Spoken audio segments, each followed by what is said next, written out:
Episode की शुरुआत में हम देखते हैं कि मैडम दूजी स्कूल में टीचर हानियों पर डोरी डालने की कोशिश करती है। पर टीचर हानियों कहते हैं कि पहले आप पे यान को दोबारा स्कूल में बुलाइए और जियाओ से माफी मांगिए, क्योंकि आपने उनके साथ काफी बुरा बिहेव किया है।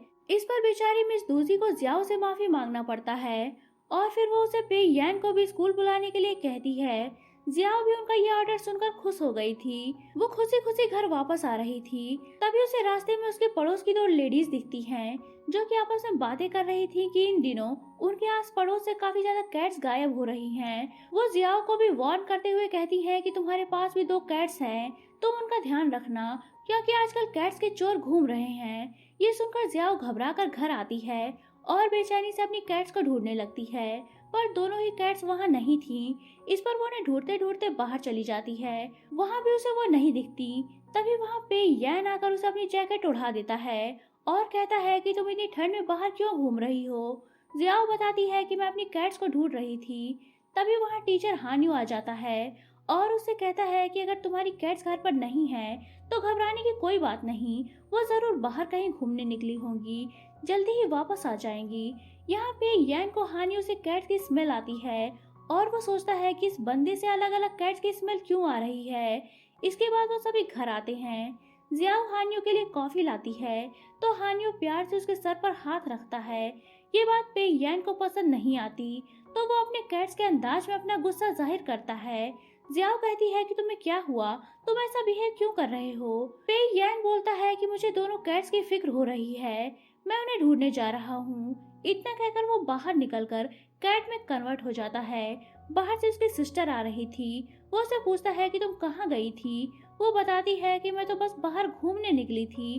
तभी पीछे से जियाओ आती है, तो वो जल्दी से कैट बने पे यैन को उठाकर कहती है कि मैं इसे डांट रही थी कि ये इतनी देर तक घर से बाहर ना घूमा करे। जियाओ उसे व्हाइट कैट का पूछती है। इस पर वो कहती है कि अभी को मैंने देखा कि ब्रदर उसे लेकर हॉस्पिटल की तरफ जा रहे हैं, शायद उसकी तबीयत ठीक नहीं होगी। जियाओ भी उसकी बातों पर यकीन कर लेती है। नेक्स्ट सीन में हम देखते हैं कि मिस दूजी बिल्लियों की आवाजें सुन सुनकर परेशान हो गई थी, इसीलिए वो गुस्से में अपने बगल वाले फ्लैट का दरवाजा खटखटाती है। दरवाजा खुलने पर पता चलता है कि वो फ्लैट हानियों का है। मिस दूजी उससे पूछती है कि आपके फ्लैट से काफी ज्यादा कैट्स की आवाजें आ रही हैं। हानियो कहता है कि मेरे पास काफी कैट्स हैं, क्या आप देखना चाहती हैं? वो मिस दूजी को लेकर अपने सीक्रेट लैब में जाता है, जहाँ का नजारा देखकर दूजी शॉक्ड रह गई थी। यहाँ हानि उसे भी जहर का इंजेक्शन देकर मार डालता है।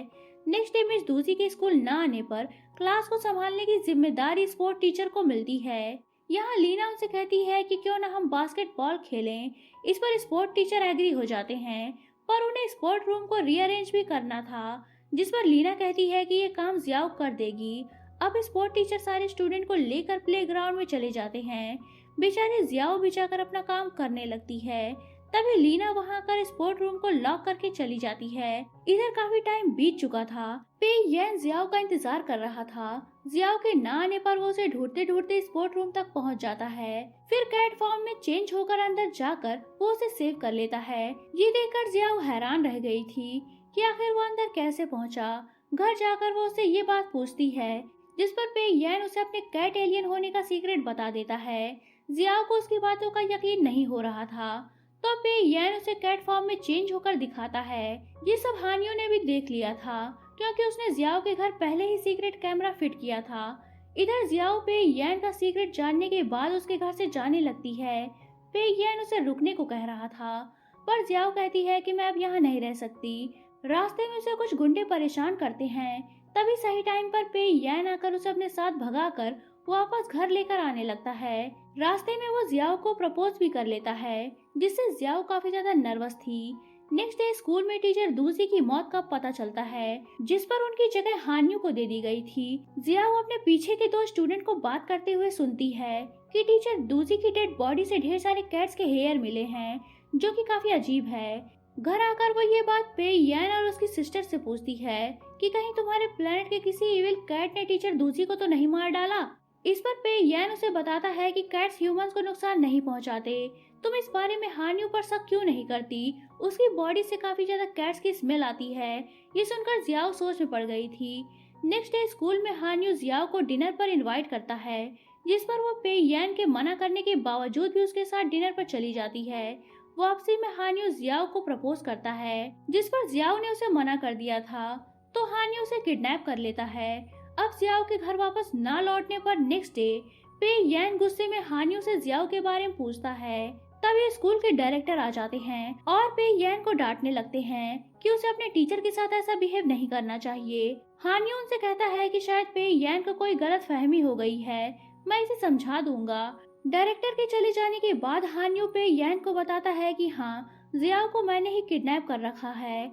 अगर तुम उसे सेव करना चाहते हो तो शाम को मेरे घर की पार्किंग में आ जाना। इस पर पे यान शाम को उसकी बताई जगह पर पहुंचता है, जहां हान्यू चालाकी से उसे मारकर बेहोश कर देता है।